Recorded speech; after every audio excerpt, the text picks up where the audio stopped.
Inside a building in the East Village of New York, a small choir is rehearsing the music of rural Ukraine.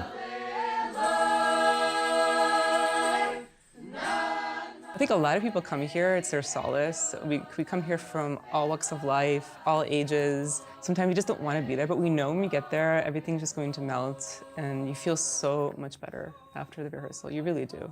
This is Ukrainian Village Voices. The main instrument in this group is the human voice. That is, not just vocal cords, but a collective voice that reaches back hundreds of years. Musical director Joanna Milushko, a Hunter College graduate, explains. We perform as well as learn music pertaining to the vocal polyphonic traditions of Ukraine's villages. And all of this music is sustained through the oral tradition. So through generations, from mother to daughter, from generation to generation, this music is passed on orally.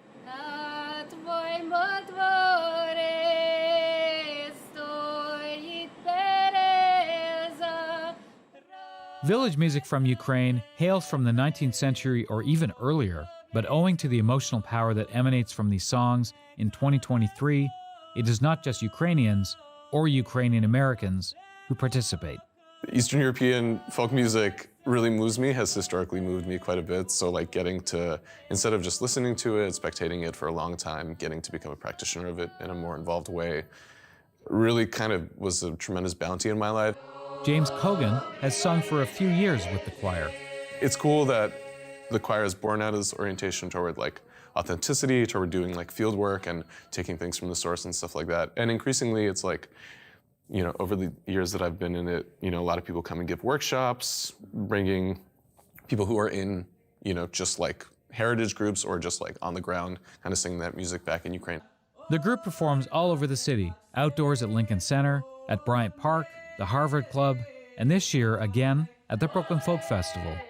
They're wonderful people and bring wonderful musicians to town. We absolutely adore that space. I mean, singing in the church, St. Anne's Church, is just so resonant and powerful. You don't have to even sing that loudly, it just carries. Although the choir is based in New York, the Russian attack on Ukraine is something that bears heavily on some of the singers' minds. We had a moment a few days after the invasion started where an organization here in East Village called Razum for Ukraine, which means Together for Ukraine, organized a concert for Ukrainians just so we can feel what's going on and to come together and to just mourn, or just, it was just a confusing moment, right? We didn't know what was happening, right? The country was under attack. A lot of people only hear about the war now in Ukraine, and that's what they associate with Ukraine, which is fine.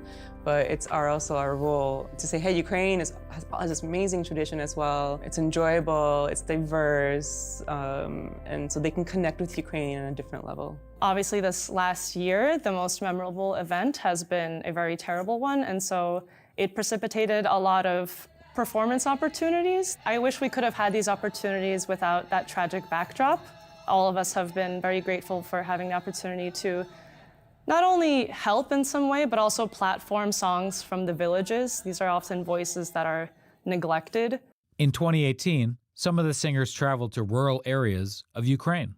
I remember one of the first villages we went to was out in the northeast of the country. You know, we're like traveling for hours in this little bus and this little van, and we get out and like the whole village is waiting for us. You know, the women are there dressed up with this like welcoming bread they call the korovai, and their like media journalists are there. You know, it was just we're just here to learn this music and to share.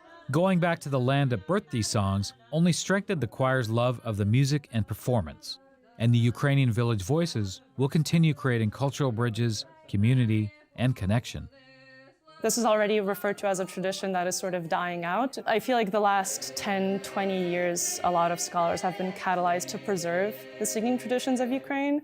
And the last year has, made that mission even more urgent. For Urban U, I'm Craig Thompson.